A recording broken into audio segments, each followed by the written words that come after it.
Welcome back, Red Spotters. Another show in the Red Spotlight podcast. I'm your host, Alexis J. Soto, joined by Mr. David Francisco today with our, sixth and seemingly final installment of this Loki recap segment series. For now, last week we talked about episode 5, and this week we're talking about the season/series finale of Loki, titled For All Time, Always. We've done these recap segment series for a couple of shows now, namely the last couple of Marvel shows. And so, first and foremost, thank you all for listening. As a reminder, you can catch our podcast anywhere you listen to podcasts, whether it be on Apple, Spotify, CastBox, iHeartRadio, Stitch In, and other places. Every single Sunday as well on Thursdays. Just a reminder there. And the way that it works with us is we will give off our initial spoiler-free impressions of the episode, and then we will go into a breakdown of all of the episode as it happened in sequence. That conversation is led by Mr. David here. And we will also have some thoughts, what we thought overall of the season of Loki, as well as David's thoughts on Black Widow. We had I would say a pretty in-depth discussion on not just Black Widow, but also how the MCU has treated Natasha Romanoff in our previous podcast with Peter Martinez. Just look for the podcast that's titled F You to Natasha Romanoff, which is pretty much how some of us felt. I will say, I don't think any other review of Black Widow went in as in-depth as we did as to how the trajectory of that character was coursed, through the MCU. Why it is that way, I don't know. But hey, that's something we got that's unique to us. So please go ahead and check that one out. So yeah, that's going to be our episode here on Red Spotlight number 339. David, how are you doing today? I'm good. Yeah? This is, once again, we're at the end of the road with another Marvel show. It's so crazy to think about how, we began the year looking at all of these different shows that were coming, and now we've finished 3 of them, which is crazy. It's even crazier when you think about that. It feels like just yesterday we started talking about the first episode of Loki, and now here we are at the very end. Here we are. And so there have been a lot of reactions. I'm sure people who are tuning in have not just watched the episode, but have seen the reaction online, in particular on Film Twitter. By the way, if you're not on Film Twitter, you're a fan of film, do that. It's not always best for your mental health, but it's, I think, the best way to keep in touch with what the conversation is shaping like. And of course, we do our best here to kind of inform you of what that conversation is flowing like. So, people are losing their minds when it comes to this episode. And I have seen some pretty bold statements, I have to say, from a lot of people. So with that being said, let's go ahead and get to our initial impressions of the episode. We can further discuss as to how this played like a finale and overall what we thought of the season toward the latter end of the discussion. But at the top, I'd like to know what you thought as far as this episode and how it landed with you. Spoiler free, obviously. Our impressions here. Honestly, I feel like this one had the least amount of information, weirdly. They told us stuff that we already information or reveals, you mean? I guess reveals more so, yeah. It's just some stuff we kind of already knew. They just added a little bit more details, but and all that. But overall, I enjoyed the episode. There's one character there that I thought did a pretty good job. I really liked his performance and all that.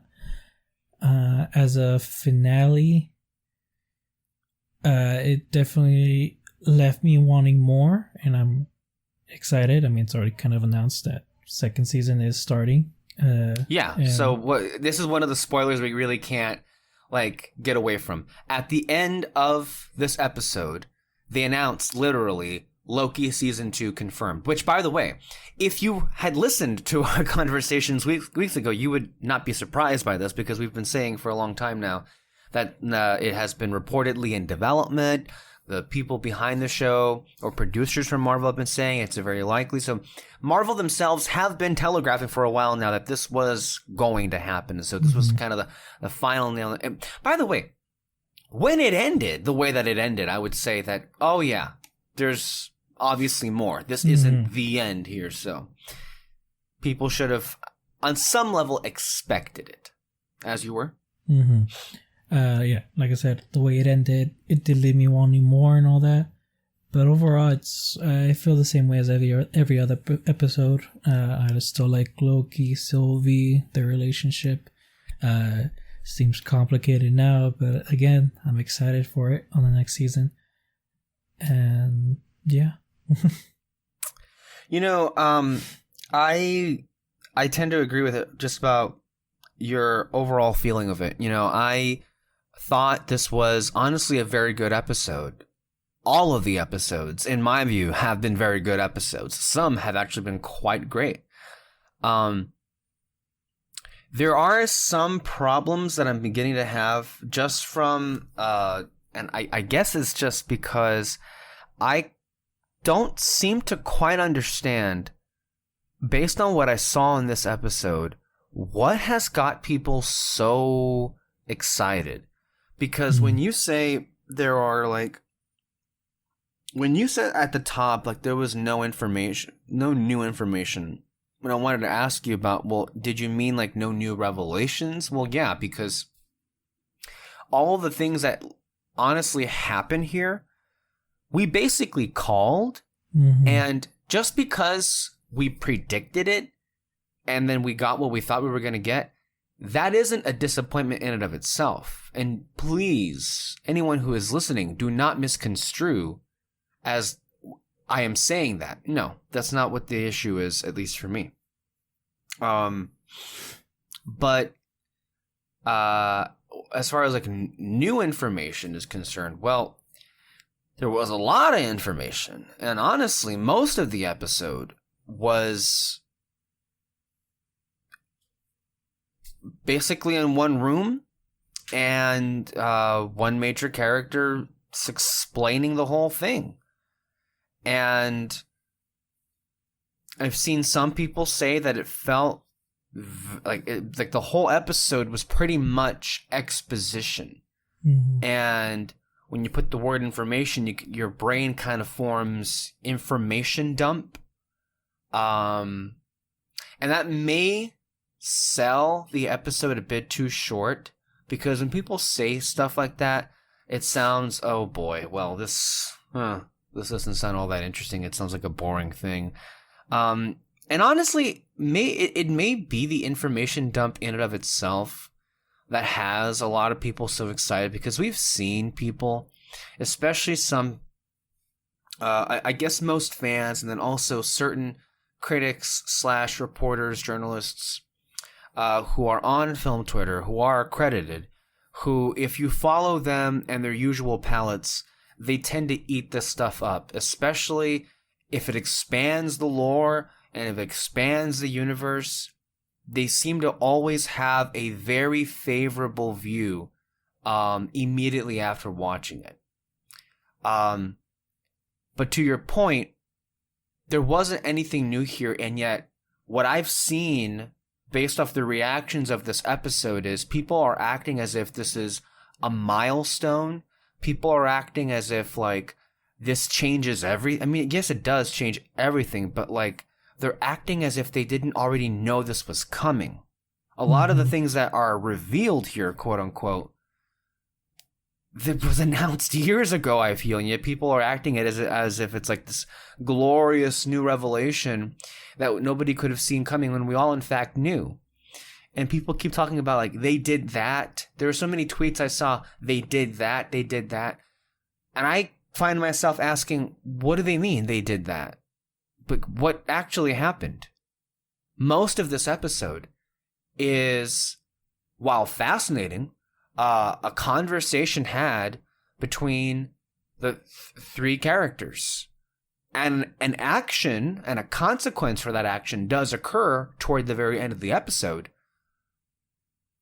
Okay.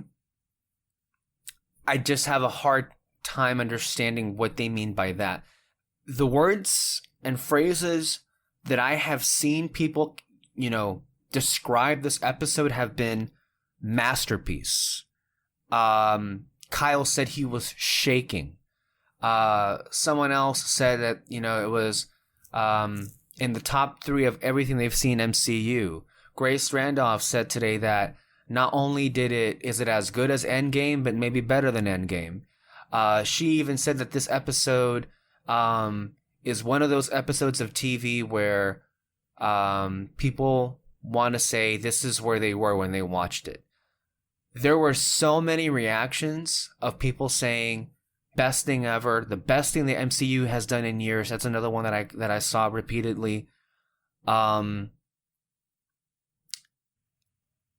lot of them were saying best finale, best finale, best finale. Now that's separate from overall the reaction of this episode. We can have that discussion in a bit. But as to what all the hubbub is about, quite frankly, I don't understand. I'm kind of at a loss for what it is that, to say that you're literally shaking, to say that it's a masterpiece, to say that it's the best thing they've ever done. I know I don't feel that way because I didn't get that reaction after watching it. In fact, when I enjoyed the episode, I didn't love it.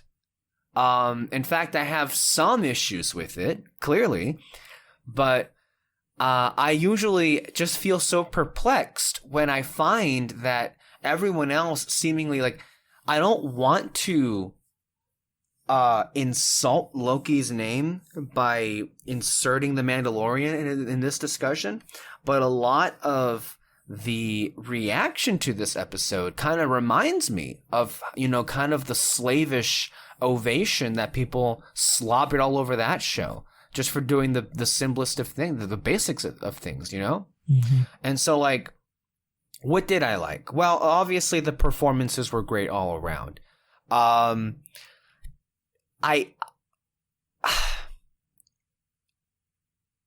think for me, there was a great moment toward the end. I think the last couple of minutes really kind of brought it all home as far as the episode is concerned. Hiddleston, DiMartino, continue to hit out of the park, and they had an amazing scene. They had an amazing scene toward the end. That you can't take away. That's great stuff of what happened, and very true to the nature of who they are, Loki's double-edged sword as it is. I was kind of underwhelmed with what was going on between Mobius and Ravonna. While the scenes in and of themselves were great and the actors did an amazing job, it kind of felt like it was going somewhere this episode, and then it went nowhere, and I guess that's a setup for something else. Seemingly, the end of the episode kind of suggests something was reset, and so that is kind of annoying, because I don't know if that means that the versions that we knew of certain characters have been reset and they're gone now. So there are some implications there that are questionable. But most of this episode, honestly, and I don't know if I'm not ready to say quite just yet if this is a criticism, if only because I was riveted. I was enthralled the entire time. But the episode mainly acts as a monologue for one character. This one character talks and talks and talks and talks practically throughout the entire episode, it feels like sometimes. Mm-hmm. Shout out to Tara Strong as Miss Minutes. She had a pretty great jump scare at the beginning of the episode, so shout out to her, and we were right about her, it seemed like, based on our previous discussions.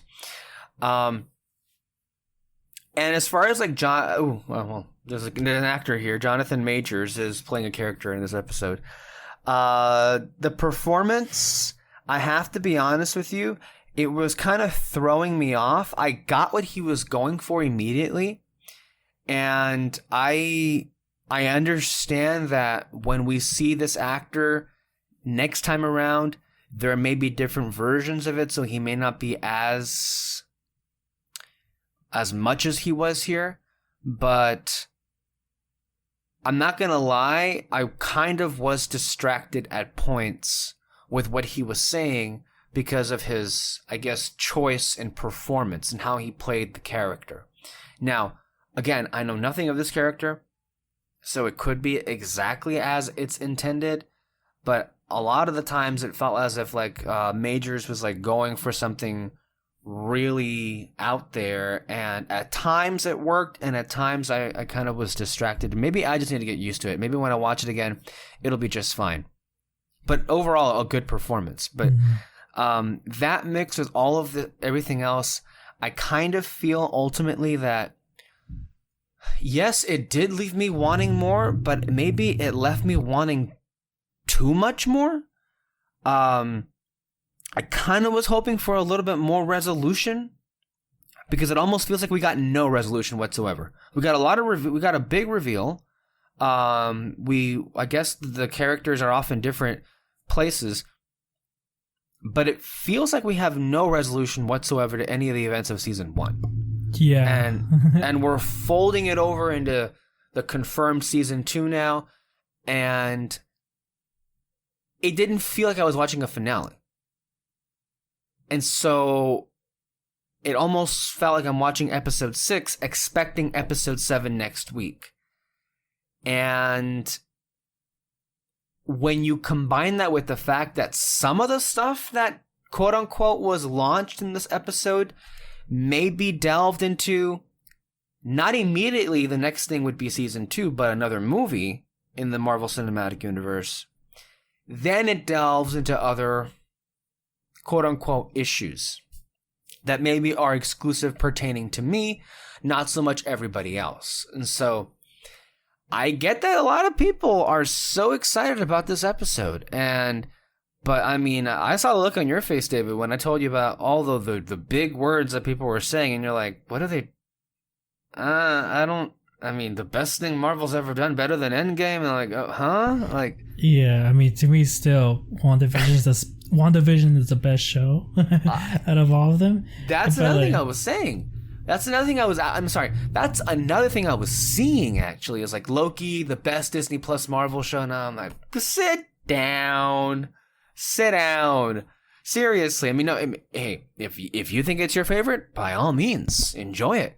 But like people saying like it's the best, it's better than WandaVision, I'm like, no, not for me, clearly. Mm-hmm. Now, it's weird because, again, we're not getting into the spoilers just right now. We're in this, wrapping up my thoughts here.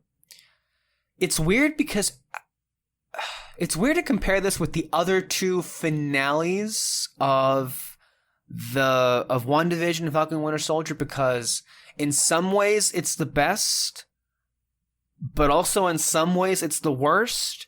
And even then, I don't think anything here rose to the level of awesome wowness, if that's what we're going to call it, that happened in WandaVision. The WandaVision finale suffered a lot of issues. It really did. But the stuff that worked in it still is the cream of the crop.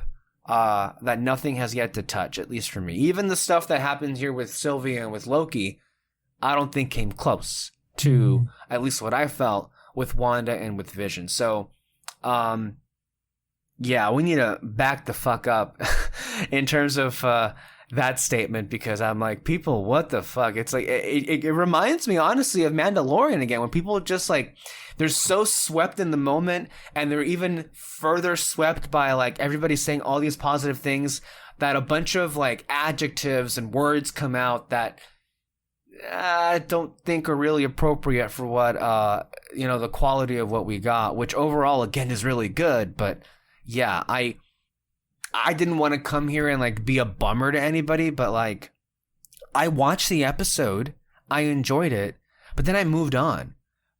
Everybody else I'm seeing online, it's like, oh my goodness, the MCU will never be the same. No, fuck, it will never be the same. Like the revelation that happened, you knew it was going to happen. So I don't get why you're so jumping up and down about.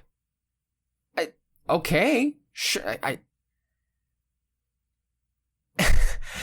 all of which is to say, I like the episode a lot. And yeah. We always find ourselves in situations like these. It's like, I like something and yet there's plenty to complain about. Yeah.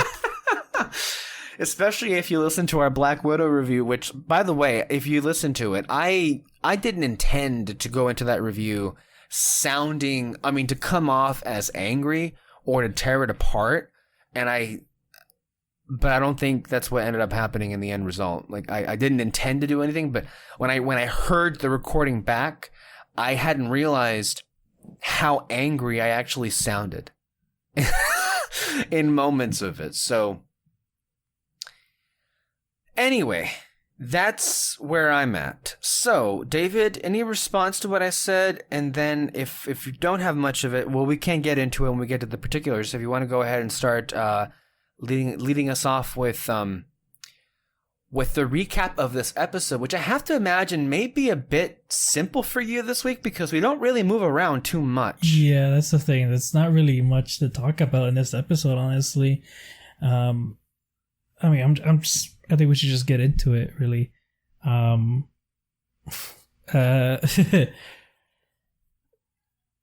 So, like you mentioned before, there wasn't what'd you say? Like there wasn't really conclusions to anything in this episode, right? Really any kind of like resolutions, right? And that's honestly one of my biggest complaints about this whole show is just that, we knew it was going to end with like the multiverse happening, and like that's what happened. Again, I'm already getting to spoilers, so yeah, spoilers, people. We're already in it. The multiverse is here. But guess what? You already knew years and years ago there was a movie called The Multiverse of Madness. Mm-hmm. Everybody spent weeks and weeks and weeks and weeks theorizing on WandaVision. It's got to open the Multiverse of Madness. And then when this episode seemingly suggests that it does open the Multiverse of Madness, people are like, oh, I never saw that coming. Oh, come on, get the fuck over yourself. That's what turns me off. Sorry. Yeah, go ahead. No, even in the first episode of this show, people were like, oh yeah, it's going to end with Loki stopping the TVA and creating the multiverse. And I mean, we got one of those things, right? Technically, two. When you look at it, kind of. Yeah. But yeah, like you said, like there wasn't any conclusion at all. Like literally the first episode, we get the Loki that we saw in Infinity War. Like, that he's already like kind of, I guess, accepted the fact that he's like an Odin and all that. Like they sped through that, and that kind of halted his story, because afterwards it was just, yeah, it was him falling in love with someone and all that, but he didn't change after the first episode, at least not for me. And all that. And so I don't know, it's just, that was one thing, is like there wasn't really any more conclusion to Loki. Like what you saw in the first episode is what you got in the end, when they should have, like what happened to him in the first episode, they should have prolonged that throughout the entire series, just so at least we can get a journey of his character or something. And it just kind of seemed... Let's stop and examine that real quick. And I guess this is look, if you're listening, you saw the episode, this episode is basically Jonathan Majors talking, and you get all this information. So It's very simple and easy to follow. So we shouldn't be all over the place. As far as this season journey for Loki, I'm curious to hear you say that. So let me say what I think, and then about what you just said, and then let's see if we can have a back and forth on that. So like the Loki that was taken out of the Avengers and then saw the rest of what was supposed to be his life, and it seemed that for the first 2 episodes, he was kind of in this state of fluctuation where, on one hand, he maybe did want something more and new for himself, but then on the other hand, well, he's just the same person, but he just realizes that the ultimate power is the TVA, and now his next plan is to topple the TVA for him to take control. Then Sylvie comes along, and then things begin to, at least his priorities seem to shift somewhat when he realizes that there's a connection he makes with her. A connection that has since been revealed to be a romantic one. Mm-hmm. Because, of course, only Loki can fall for himself, which is hilarious, but still heartwarming, I guess. Then we jump back to the TVA, and his connection with Sylvie, and I guess his fondness for Mobius has allowed him to feel things again. So much so that when Mobius was pruned back in episode 4, he broke down, and he was largely affected by that. And then we saw in the next episode where he,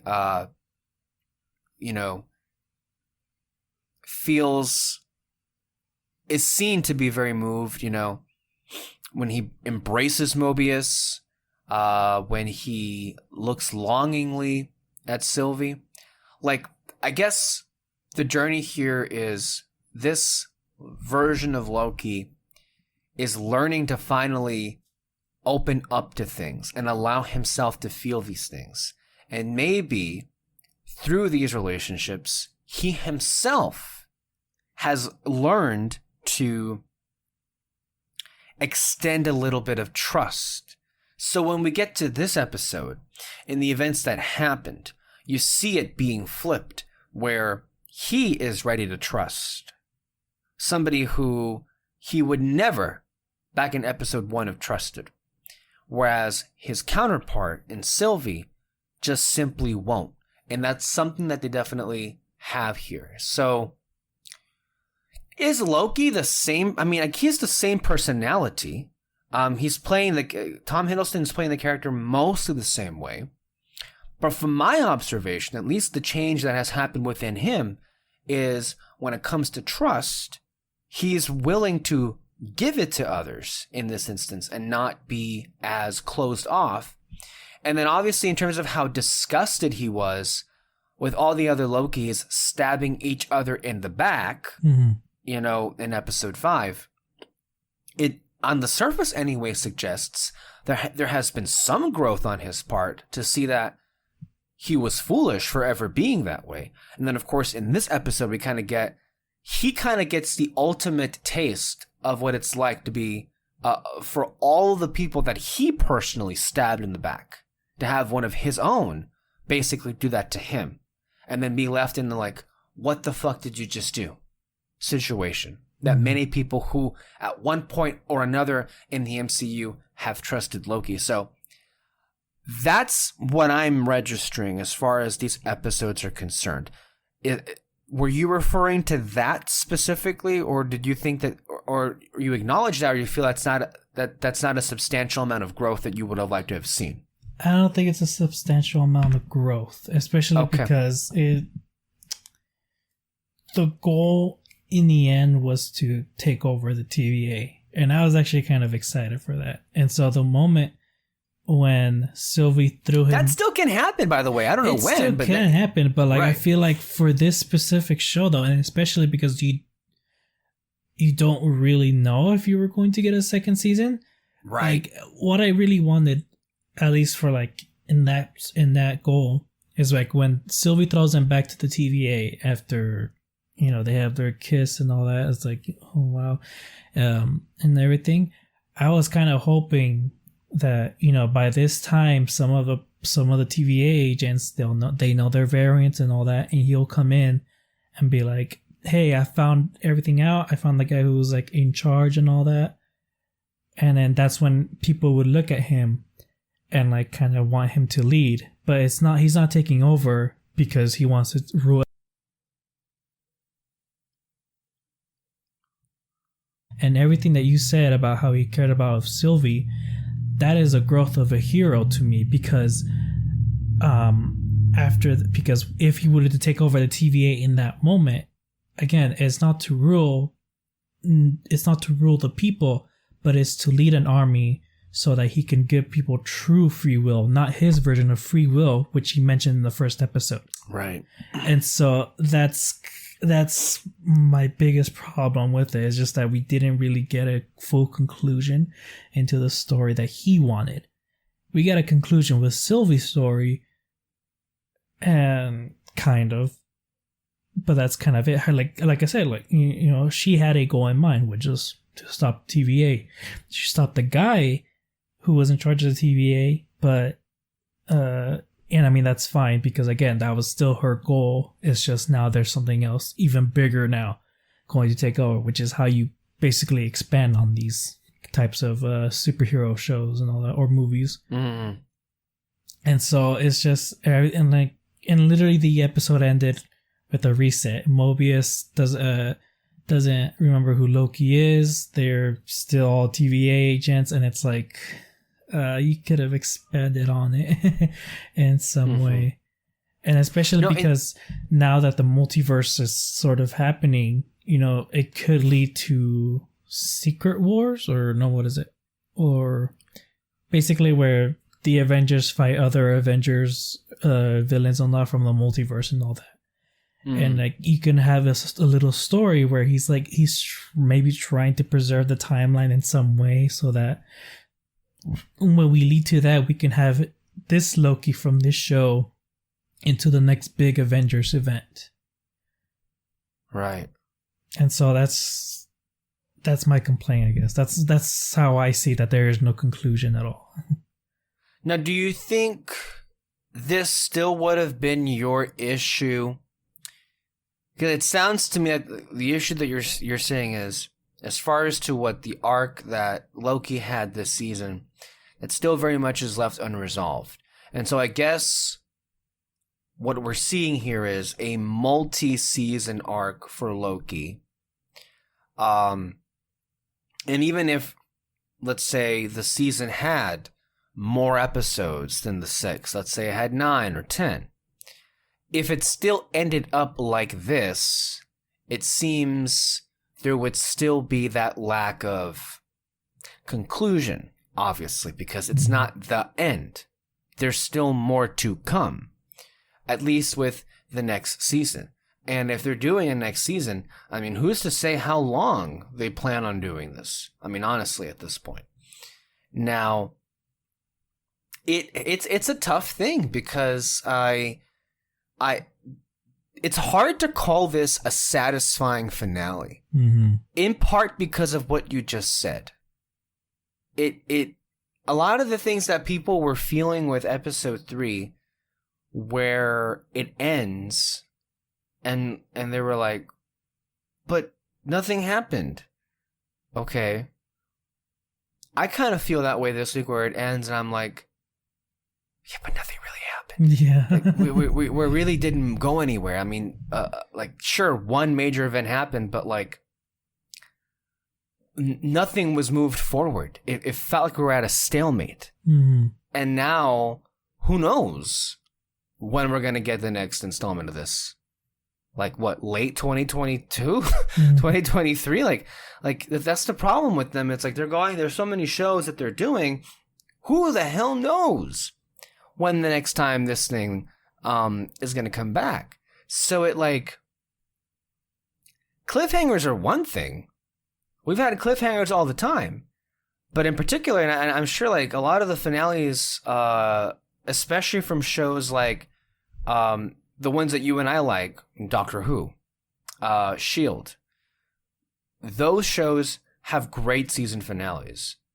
And they tease a lot of great stuff, and they have amazing cliffhangers. S.H.I.E.L.D. had some great cliffhangers in their seasons, in their finales. Some great cliffhangers. But they still left you with a satisfying feeling at the end of watching it that the season had come to a close. That a lot of threads and storylines had their resolution, and now we're ready to move on to the next thing. That's the difference. Here, you don't get any of that. Yeah. And I just wish they did, though, because these 3 sets of shows, it's the first one that really any studio has ever done, like these kinds of shows that like connect to movies, connect to a bigger universe. And I just kind of wish, in a seismic way as this, and so I wish they would have given it like a really good conclusion to this, not to like give me a full ending or anything like that. Like, no, just kind of like give me whatever you wanted to set up in this show, like go ahead, but give me a proper conclusion to stuff and all that. Which is what we thought we were going to have, was going to be the case with WandaVision or Falcon and Winter Soldier. Yeah, and that did happen though too, because like again in the beginning of Falcon and Winter Soldier, he didn't want the shield, and so clearly he was going to accept the shield at the end of it, and that's what we got. And with WandaVision, she was clearly going through a traumatic experience, and even though it doesn't seem like it in the after credit scene, there was a conclusion to that in the show. They had their own endings. Mm-hmm. It didn't like they weren't. I mean, those characters are going to have future stories, but those stories in and of themselves had conclusions. Now, the thing with Loki is going to have a season 2. Mm-hmm. That is confirmed. So there is that. But on the other hand, and I guess this is kind of breaking news, but I believe a lot of outlets today are reporting that Tom Hiddleston is going to be playing a role. Tom Hiddleston's Loki is going to be playing a role in Doctor Strange in the Multiverse of Madness. Mm-hmm. So here we come back to this thing again. Kevin Feige said some time ago that you don't need to watch the TV shows in order to keep up with the movies. And that still may very well be the case when it comes to the Multiverse of Madness. However, what if we reverse that? Let's say you're just watching the TV shows. Let's say you're just watching Loki. Do now we have to watch what happens in Multiverse of Madness? Is that now like mandatory viewing? Because this whole thing feels like it's like the jump off point to the Multiverse of Madness. Mm-hmm. And if we skip the movie and we start season 2, what happens if, let's say that for TV viewers, what happens if you watch this episode and then whatever they plan for the first installment of season 2, are we just going to skip a major event and that be off in the movie? For not just like the multiverse, which involves, a big part of the narrative of this show, but as well as the lead character being off in that film and doing something over there. That's kind of the flip side. It's like, you don't need to watch the TV shows to understand the films, but do you have to watch the films to understand the TV shows? Now, that being said, one could reasonably say, well, Alexis, why would you watch WandaVision? Why would you watch Falcon Winter Soldier if you didn't watch those characters in movies before? Okay, sure, fine. But that isn't the point here. Mm-hmm. The point is the television shows standing on their own and them being their own stories. I guess the best case scenario is the Multiverse of Madness happens off in Doctor Strange. And with respect to the TVA and Jonathan Majors and Loki, that's still going to happen on the Loki TV show, I would hope. Mm-hmm. Right? Yeah. I hope this whole thing isn't going to be resolved in the Doctor Strange film, and then we start season 2, and I guess we're here now, guys. That, I don't think that's what's going to happen, but you see what I'm saying here is that could happen. And so, for a lot of people, they may be hearing me and saying, Alexis, what the fuck is the big deal? We all know it's an extended universe. Like, if you're into this universe, you're going to be watching the TV shows and you're going to be watching the movies. First of all, I really do cringe at that because for a lot of years, there were TV shows that were connected, quote unquote. Did you care about them? Did you watch them? No. So, first of all, respectively, fuck off in that regard. Now, second of all, I get it. I'll watch. I've watched everything MCU and I'll continue to do so. And I've made my feelings known about some things in the MCU that I think are very poor, if not bad. But I still watch them, and I still love this universe. And then in terms of the connectivity, yeah, Daredevil, like, you know, they mentioned Avengers, like the first movie and some other stuff and all that. But you didn't need to watch that. You didn't need to watch the movies to understand that show. Right. And out of all the shows that we've seen that the MCU have created, Daredevil is the best one. And again, that barely has any connectivity. Not as much as WandaVision or Loki or fucking Winter Soldier has. Mm-hmm. You know, and so that's why I think it's kind of important to kind of talk about like how much connectivity do you need from the shows to the movies. Now be careful when you say MCU, because some people may have a conniption fit. You and I may consider to be part of the MCU, but for clarification's sake, Kevin Feige did not produce that show. Marvel Studios did not produce that show. Mm-hmm. That was the aforementioned Marvel Entertainment, the now dead, I think, Marvel Television, that was a subsidiary of Marvel Entertainment that was run by Jeff Loeb, hired by Ike Perlmutter. And we all know that story. So I know what you meant, and I think you're right. But for clarification's sake, because people are obsessed with this whole canon thing and everything. So I know. Look, I tend to agree with what you said here. It is going to be fascinating how all this, I guess, pans out per se. Mm-hmm. But like, this is kind of the ending that I had for this was ultimately what I had feared for these shows, in that all of them would be less about their own individual stories and their own characters and more, you know, serving the cinematic universe at large. And the finale, I mean, honestly, it didn't really do much for our characters. It really did a lot of work to lift up what's going to happen as far as the next big MCU event is concerned. But yeah, no. I get why people like that stuff, because there are people, let's be honest, without even cognizantly being aware of it, that's all they care about, is just more world building, expanding the lore. I'll bet you there are people out there that if every single episode of this season had been information dumps like what this episode was, people are like, what are you talking about? It's the best thing ever. Hence why The Mandalorian is so popular. Like, the thing, yeah, I'm conflicted ultimately, but I appreciate them and this ever expanding cinematic universe, you know, being on the big screen and also being on Disney Plus, especially when the quality is this good. Mm-hmm. But I still tend to think,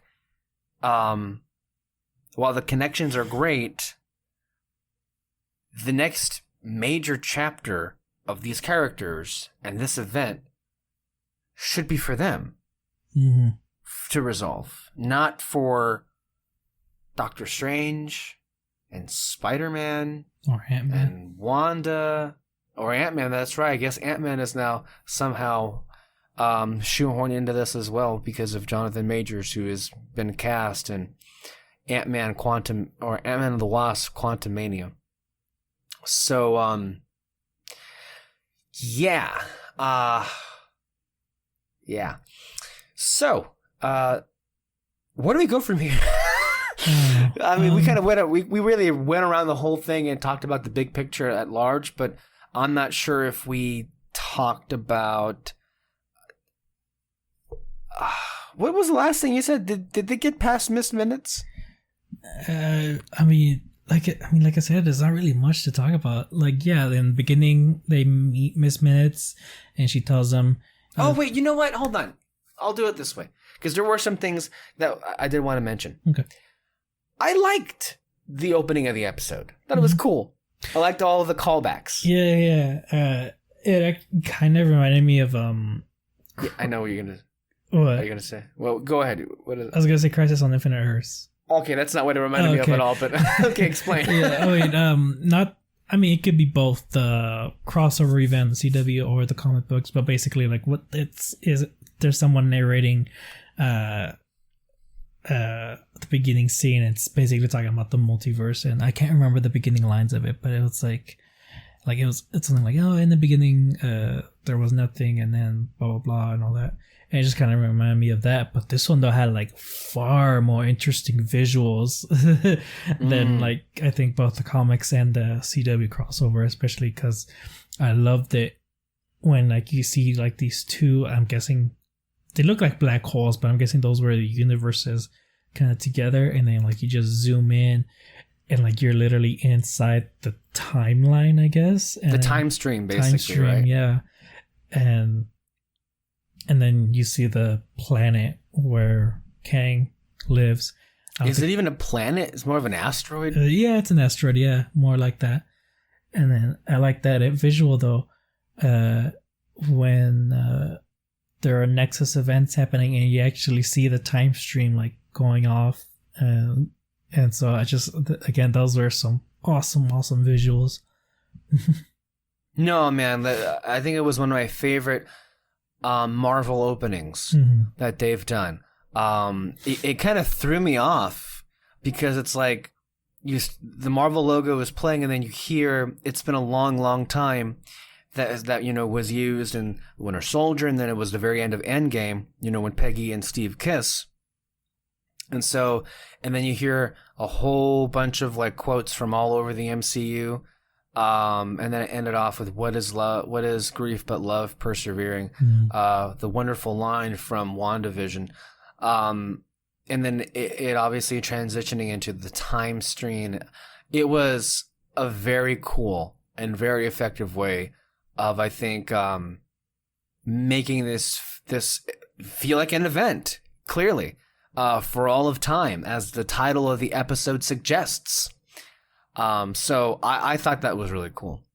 And then the sequence with Miss Minutes, when she pops out of nowhere, scares the crap out of the Lokis, opens the door of the castle to let them in. And then she kind of like, I thought it was a very effective scene. Because both of them, you could see the desire in their eyes, where Miss Minutes is kind of offering, okay, how about this? The all-knowing one, I think that's, or he, or the one who remains, I believe maybe that's what she calls him instead, has offered both of you a deal, a timeline for yourselves to be together, and for you to rule. You've destroyed the Avengers, you want the Infinity Gauntlet, it's yours, you want to kill Thanos, he's gone. Anything you want and everything you've always wanted, he's prepared to give it to you. And all you have to say is yes. And honestly, that took a lot for both of them to refuse. And I love the performances, especially the look in their eyes. Both Hiddleston and DiMartino were like, fuck you, I want this shit, but no, I need to kill this bastard first. It's kind of what happened. So I thought that was a really cool scene. And then from here, it's a creepy castle. It's very abandoned. Yeah, I like the setting in this episode. The inside of the castle, it looked creepy, but also just kind of pretty in a way and all that. And so it looked like kind of like a mad scientist type of castle instead of like a sorcerer or anything like that, like a witch. And it looked nice. This is my favorite setting, honestly, out of the whole season. It's a great setting. And I believe that leads us to when the elevator door opens and then pops out Jonathan Majors. And for those of us who know, I believe it's been common information now for a while. As we said last week, Jonathan Majors was cast a while back in the Marvel Cinematic Universe. Now, I don't believe this was announced. I think it was just a report, but the report ended up being true. And he is playing, even though his name isn't mentioned here, although it is very much him, Kang. I think the name that he even references itself later on in the episode where he says, I've been called the Conqueror, Kang the Conqueror. And yeah, what did you think of that moment when elevator door opens and you see Jonathan Major? It's like, damn, they're actually doing it. Yeah, that's basically it. Damn, they're doing it. I saw the episode at midnight, so I'm always tired when I watch these episodes, so I'm never reacting like, oh my god, or anything like that. So, yeah, so it was just basically that, like, damn, they're doing that. But like I said, though, I actually really liked his performance. It was a cross between creepy but also kind of fun. You just never know what the heck he's gonna do next in that moment. So, right. And we go up the elevator, go to his office. Several times he's almost killed, but immediately hops away. And then he reveals to them, oh yeah, I have this book here. It told me all what was going to happen as it was written. And then they have a pretty extensive conversation. I'll let you kind of decide what aspects of this conversation / monologue you want to get into first. And please, by all means. Well, the first interesting part was that he was basically saying, like, yeah, basically, like, made sure to lead you guys towards me because I want you guys to take over the TVA. Like, he's technically still in charge. It's just that, that he wants them to go back to the TVA, explain to them what's going on, and that they're all variants, but, like, they're playing an important role because they're keeping the sacred timeline from causing another multiversal war, which is true in the beginning. And so I thought that was kind of interesting, but, whatever he said, the Lokis were just both like, you're lying, you're lying, you're lying, which kind of my little complaint about that is just that was the only thing they both said during that whole monologue. Is just them calling him a liar. And then another piece of information, he explains the multiversal war, and from what we heard in the first episode, it made it seem like it was just like a giant war battle going on or something like that. But it seems like it was just sort of a battle between one person from every timeline, and it was Kang who discovered the multiverse and went to other universes, and just, when they find one good person, one bad one comes up, and so that caused the multiversal war. And at one point, this Kang, I don't think we're sure that this was like the one that figured out multiverse, or like the one that kind of like took the first steps in contacting the rest of himself. But he got control of Alioth, which is the black cloud in the 5th episode, and that's how he became the conqueror, I guess, of the multiverse and the sacred timeline. And turns out, yeah, he made up the whole 3 timekeepers thing, and I mean that's kind of it, really. He spent so much time in that pocket universe for so long that, like, that's how he kind of seems kind of crazy at times and all that. But also, he needed these Lokis because there's not much he can do. He doesn't know what's going to happen next. But yeah, that was basically his whole monologue. Yeah, I found it interesting that was, I guess the reveal that I wasn't expecting here is that Kang was looking forward to Loki and Sylvie joining him, and that he actually wanted them to replace him. Mm-hmm. Because he just wanted to move on. Which that would have been really interesting to see. And that technically could have happened. His origin was actually a pretty cool story. Especially how it was, I guess, visualized on screen in a very budget way. But, serves the purpose, obviously, of, him being the person to discover the multiverse existing, and then different versions of him, and then that's how the multiversal war that we've been talking about kind of broke out. And so, in a sense, the TVA and their mission kind of was true from the very beginning. It's just the origins were kind of fibbed a bit to hide, I guess, the identity of the true person behind. I mean, it basically is, as we've been saying, a Wizard of Oz situation, where you have, Kang hiding behind the three timekeepers, or basically, which is interesting, and his whole presence in here is interesting as well, because at first, as Loki and Sylvie, you're not really quite sure what to make of it, and the more and more he's explaining, and the more he's detailing of it, I mean, you don't want to trust somebody who you're expecting to be a bad guy, but by the end of it, it's like, I don't know, I believed him personally, and so that was it was a long monologue, that's for sure, but it was interesting. And so what I really loved is, as he was getting toward the end, I love seeing the kind of, again, all performance here, but once Kang explains to the Lokis of what is, or what needs to happen, or what can potentially happen, you see it in their faces that both of the Lokis have kind of made up their minds, only they disagree. And you see it before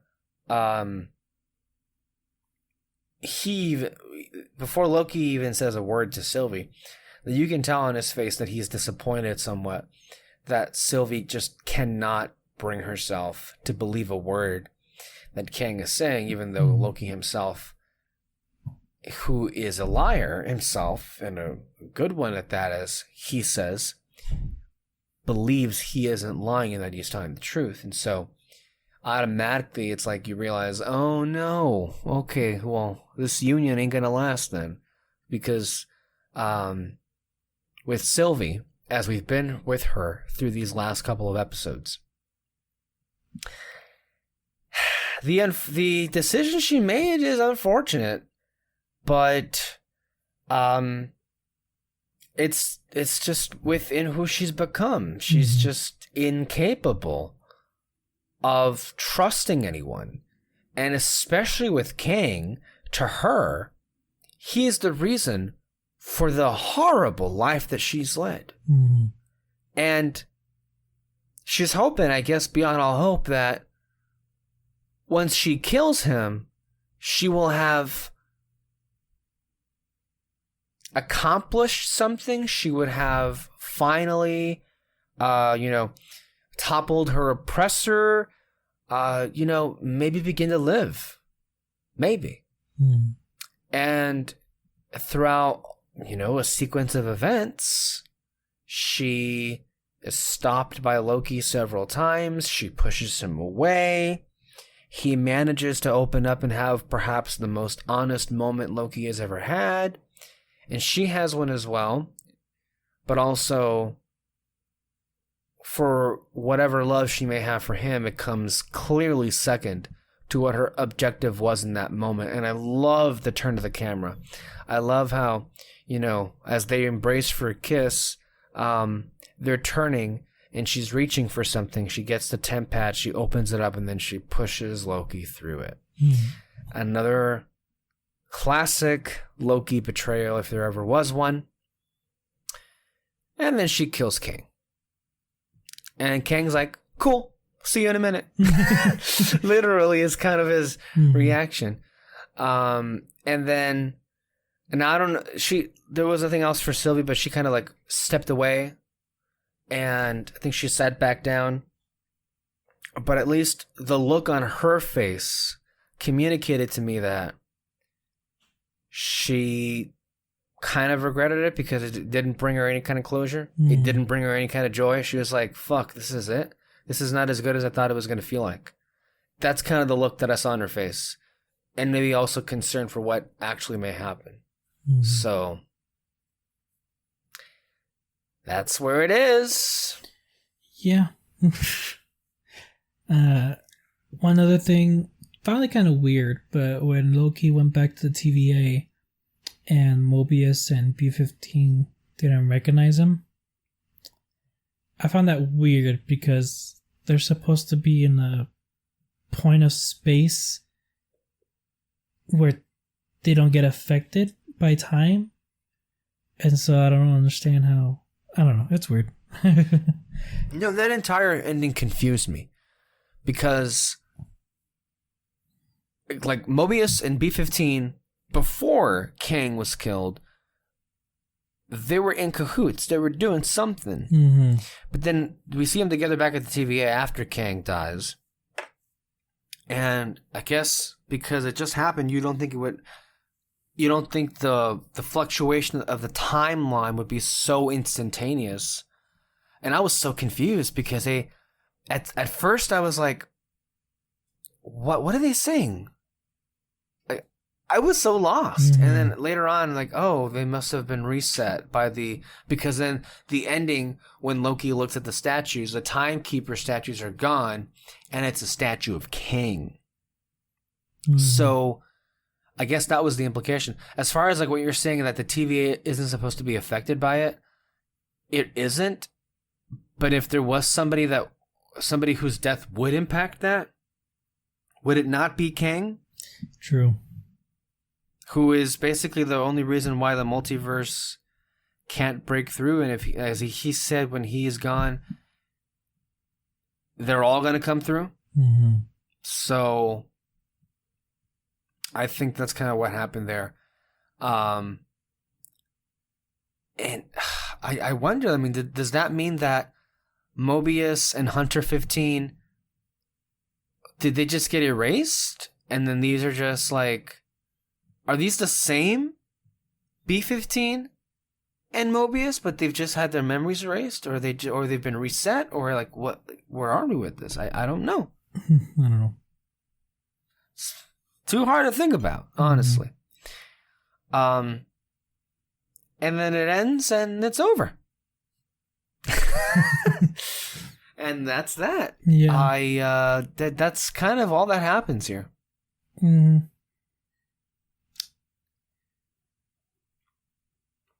I mean, it was fun. I enjoyed it, but I kind of... Yeah. It's a cliffhanger, so I mean, I feel like there's not really much to say about it. Especially when I think so much we already did say, and so much people already understand what will happen. I guess the first real taste of what this means may be Spider-Man 3. Yeah. I guess.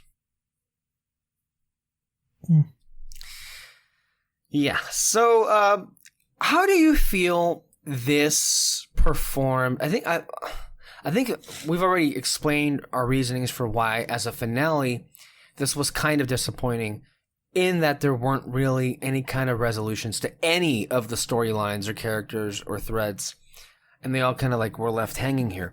So, as a finale to the season, how do you think it stacks up against Falcon and Winter Soldiers and WandaVisions? I mean, this is definitely my least favorite, honestly. Just like I said, it's not really a full conclusion to how we got from the other two shows. I was thinking about that the same way, man. I see a lot of people saying that, you know, the MCU finally nailed the finale. It's like it easily tops the other two finales. And I'm here like thinking, dude, I don't know what you're talking about, but like I kind of feel like I'm left hanging here, not in a good way. And there's no resolution, so it's like it feels like you're in the middle of a movie which I hate to call it a movie because, Peter Martinez will twist this into his own propaganda and like claiming that these miniseries or these TV shows are films when in fact they're not. But at the risk of doing so, this feels like you're watching a movie and you're maybe in the middle of the third act and then you press pause, but you never finish it. Or you have to wait a year to finish it. Mm-hmm. This is what that feels like. Like, it feels like we're in the middle of the finale, but we're just taking a pause here. Nothing is resolved. And so, as a finale to the season, I'm sorry to say, it's not really satisfying in the way that WandaVision and or Falcon and Winter Soldier were. I think, like, Falcon and Winter Soldier had the best, because there was the most, I think, satisfaction. It closed off the story. There were issues, but not nearly as many issues as WandaVision is concerned. Now, this finale, I don't know, I guess, like, are there as big of narrative issues as there were the other two? Or is it just because of how it was designed and how it leaves us that is the issue here? I think it's kind of everything. Especially because the big one is Kang reveal. Something people kept saying is that they kind of hoped it wasn't Kang, mostly because who is Kang to Loki? Like, what connection does he have to this character? What connection does Loki have to Kang? And so they kind of hoped that it would be like maybe either another Loki, or someone theorized that it could be another Odin. Like, have him be the conqueror of this sacred timeline or something. And just to kind of like, let them have, because I guess that's another reason why I feel like this wasn't really concluded right. Like I mentioned, he said... It's not a conclusion. It's not a conclusion. Like I mentioned, in the first episode, he mentions like, oh, like I wanted to give people true free will, and that is like me taking control. I wanted him to take control of the TVA because he wants people to have true free will, and one way is to give them the multiverse and have them make whatever decisions they want. And in doing so, though, that causes Sylvie to exist in her own world. And so, like, that's kind of how you conclude a story, like, for me, at least in this season. Again, yeah, you can do that still in the second season or whatever. It's just that, the movies are greatly, even though you don't need to see, hopefully you don't need to see the movies to understand the shows, the movies are still going to greatly affect the shows, no matter what. Mm-hmm. Especially because that's going to take more priority than the shows. Right. And so you don't really know what's going to happen in the end.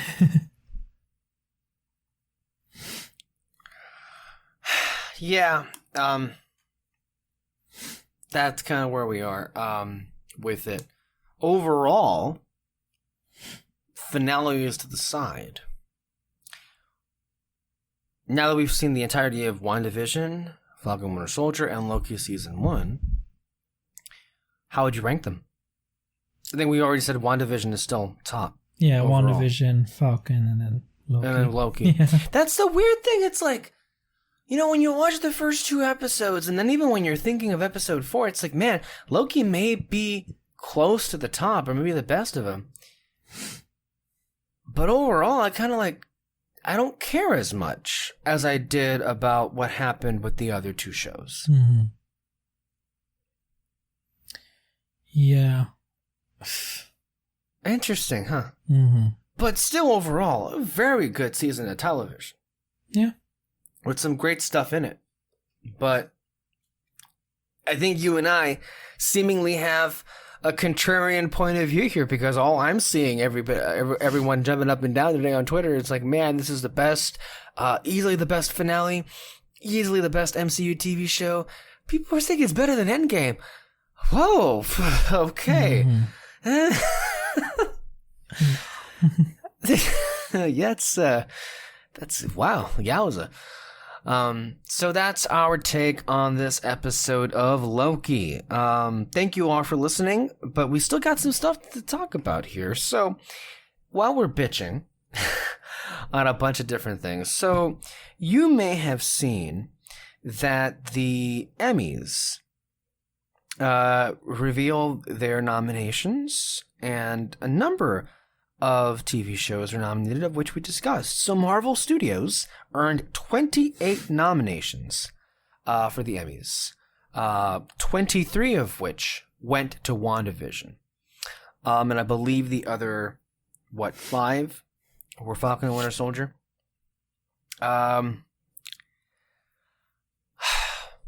I'm happy for both of the shows. I'm happy they're getting the recognition. I think they're both quality-made TV shows, and I think, in particular with WandaVision, I'm happy for all of that. Where I'm continuously just kind of bummed, and I don't know if this has been brought up before, but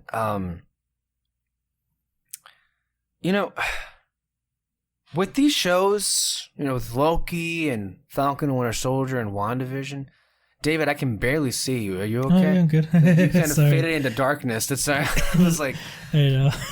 The lights out. Cloudy over there? The lights out in my room.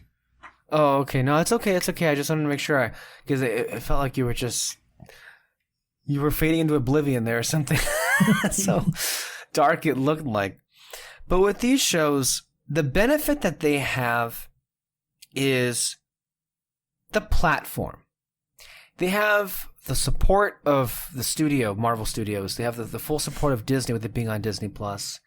Since it's the it thing right now and it's on a big streaming service, it's all anyone's ever talking about, not just as far as, general audiences are concerned, but it's all the media is talking about, right? And like, every week, the guest stars of these shows have interviews with all the publications. The stars themselves seemingly have weekly interviews when these shows are airing. So many articles are written about them, the majority of them being very positive. You have all of the big YouTube shows on this on film, devote so much attention to breaking down these episodes, hours on hours long conversations, reactions. And now even to the point where, I believe a few weeks ago they swept the MTV Movie Awards, and now here they're being nominated and being recognized for by the Television Academy. Alexis, she has an Instagram page, More Nonsense, and she posts all the new stuff on Disney Plus, but particularly the Marvel stuff. And Fantasy Fair, them being a Disney podcast, they talk about all these shows.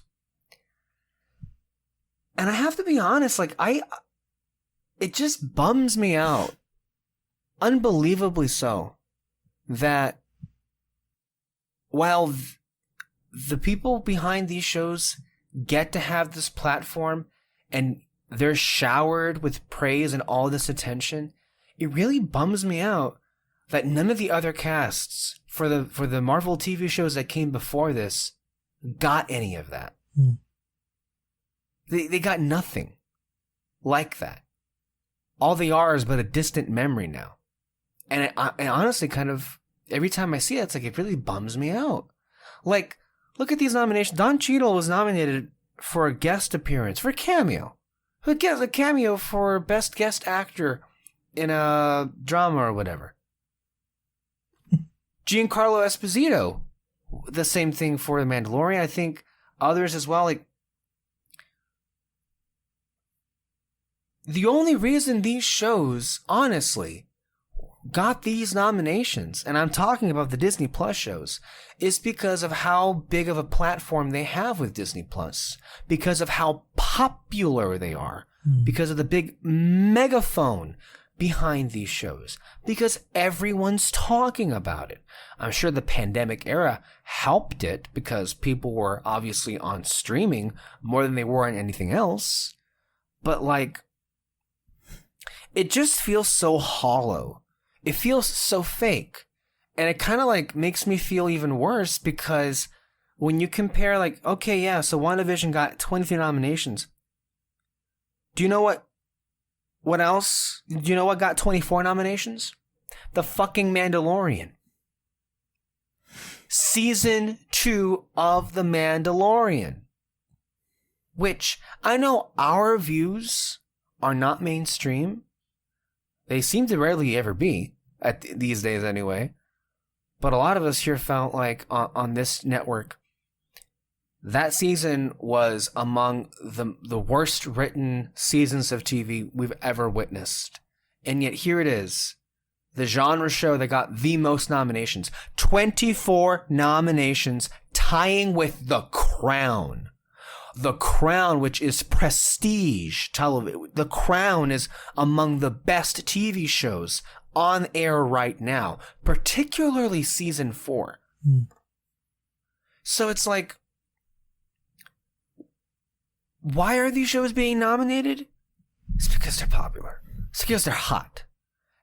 And if that's the case, going back to what I was saying, what would have happened to shows like Daredevil and Agents of S.H.I.E.L.D. if they had the push and the attention that these shows have right now? WandaVision, Loki, and Falcon Winter Soldier. Now, to be clear, S.H.I.E.L.D. and Daredevil in particular, they've been nominated for Emmys. They're both Emmy-nominated shows, but you know what categories they were nominated for? Like 1 or 2 in the technical categories, at the bottom of the barrel list when it comes to this. These shows are being nominated for acting, for series, directing, writing. Genre shows like these never get into those categories. Never. Especially when it comes to groups like these. And so where it gets me, it's like, man, why? It makes me feel bummed as a fan of these shows that those casts especially never had this, that these actors are getting now. And then also for me, it just like makes me feel like worse and like, man, well, if only. I'm just like thinking of what could have been, but never was or will be. What do you think? No, I mean, I agree with you. It is a bummer that those shows that we really like, the ones that we kind of find better than the Disney Plus shows, don't really get any recognition at all because they're superhero shows. But then you get this one. And the thing that annoys me, though, is that I watch a lot of YouTubers who talk about films and everything. And on one side, you get people who are excited about everything that comes out. You know, they'll give them like 8 out of 10s, 9 out of 10s or 10 out of 10s and all that. And like, I look at them and kind of go, you could give it a lower grade. Come on. Like, calm down a bit. And I even though I would disagree with them, I'm glad that they get excited about it and all that. But then on the other side, you get people who just bash on everything and they claim that there are no good movies coming out, there are no good shows coming out and all that. And I'm just kind of like, you're not paying attention to the right stuff then. And I mean, you really aren't. Yeah, it really is. And I mean, I know we dedicated an entire show talking about Loki and some of the stuff that we're on sort of the middle ground on. But I mean, we've also talked about shows that we thought were absolutely amazing. You got The Crown. You did it with my sister. We talked about Haunting of Hill House. It's not new, but we talked about The Last Airbender and all that. And in terms of movies, Invincible, Harley Quinn, The Good Place. Those are all like just incredible. Who deserve any type of award that comes up and all that. And so as much as I liked WandaVision, and I should get I don't mind. What's her name? Elizabeth Olsen getting an award for her acting. I thought she was amazing in it. She just had like an incredible range in that show, and all that. And in terms of the Mandalorian, like if you want to give it for technical stuff, like the CGI, that it deserves. It deserves for sure. But I mean, give it the right ones, and at the very least. And so it's just in terms of the side of the YouTube world that like people complain about everything. The reason these ones are getting awards, these ones are getting views and seem popular, it's because you're dedicating your time to talking about it. And I'm not saying like don't like stop critiquing those things or anything like that. It's just whatever time you dedicate talking about these, dedicate double that to the shows and movies that you love. Just like quit if you hate these things, either stop talking about them or put some effort in talking about other stuff that you find to be great. And it's just kind of annoying, especially because with these Emmy nominations, I know I'm gonna see videos of people going like, I can't believe it got these things, or why people deserve them. It's like people. We've said it so many times, like people like to be entertained. They don't care about plot. And then like you get the people who are critical of everything in movies and television, and they go, I don't understand why people are liking this. I don't like people get entertained too easily. I'm like, yeah, no fucking shit. If people get entertained easily, like we're bored all the time, man. And so I don't know.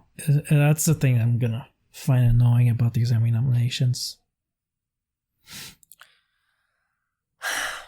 Yeah. So let's go ahead and get into our last conversation here today before we wrap things up. And that is Black Widow.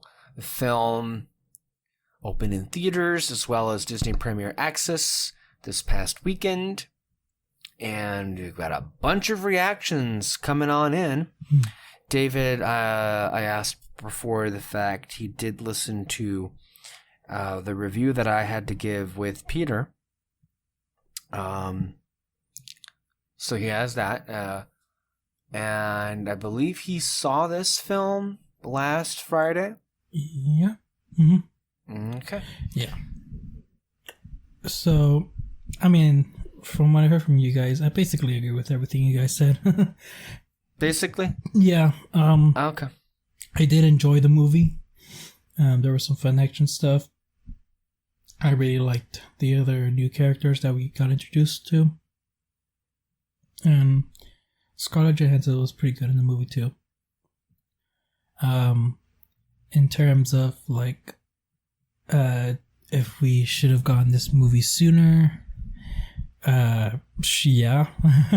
Yeah. Maybe not this specific movie, but like just a Black Widow movie. We should have gotten it a long time ago. And for it to come out now, it does feel like a shoehorned in movie. But I do think though that like if you watch it like after Civil War and all that, I think it'll actually be a cool movie to watch. If you haven't seen the Marvel movies and like now you're just getting into them and you want to watch them in order, not of release date but like chronological story. Yeah, I think it's actually pretty cool, like where it's at and all that. Especially because like it's actually like a perfect reason as to why she's not getting help from the rest of the Avengers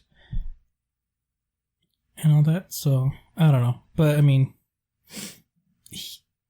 yeah, we should have gotten this a long time ago, and it just kind of sucks that this is the last thing we'll see of her and all that. Yeah. But I mean, that's just basically my thoughts of, outside the movie. Within the movie, the story and all that, my two main complaints is that there were way too many fucking moments where they get like thrown off or like get really hard, or or something like there's this one scene, Scarlet, like she gets kicked and like flies off a bridge and all that, and I'm just kind of like, that should be a lot of damage. Like there are so many moments where I'm just kind of like, you should be dead.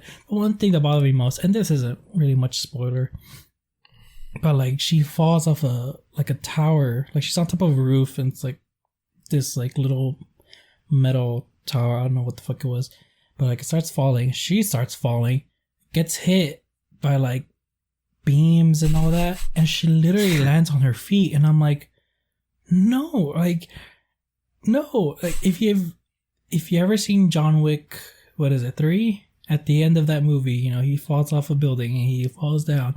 That's how Black Widow should have been at the end of that scene. Oh my god, like it was insane. And then the other, they really did play a lot with physics here. Yeah, they did. And and then the other one is Taskmaster. I don't care that it's a woman. I don't care that it's a one-off. My only thing though is that I didn't like who the character was, because I'm just gonna get the spoilers. Fuck it. It's been a while. You haven't seen it. You either don't care or whatever. So the Taskmaster was the daughter of the main villain, and they mentioned in the beginning that she thought she killed the main villain before, and his daughter, his daughter and all that. But no, she was alive. She just got scarred and everything, and she had to like get enhancements, I guess. I don't like that it was a daughter, because, you know, for the longest time we were told, I got red on my ledger. I heard this person, I heard people in this place and all that, but like we were just told what she's done. And so to kind of have something that kind of like shows us that, you know, this is how far she would go on this situation. Imagine what she would do when she was told orders, and, you know, when she, in the moments where she didn't care about hurting people, I guess. And so it just kind of would have added more weight to Endgame when she sacrificed herself, knowing that like this would clear her ledger and all that. And so that's just my only complaint, really. My biggest complaint of the movie. Yeah, well, you know, all of that seems to track with what the rest of us seem to think. It was what it was, and yeah, I don't want to say much more, because then I'll probably rant. I don't want to get into that and everything. If you want to hear more, Peter and I had a pretty lengthy conversation about that in our previous episode, as I mentioned at the top. And David seems to agree with just about everything, so go check that out. Until then, that's going to do it for us. As far as what programming we're going to have in the future, you know, for TV, stay tuned. We haven't decided just yet, but keep it here. Red Spotlight every single Sunday. There you are. Stay in the spotlight, and we'll see you next time. Bye-bye. Bye.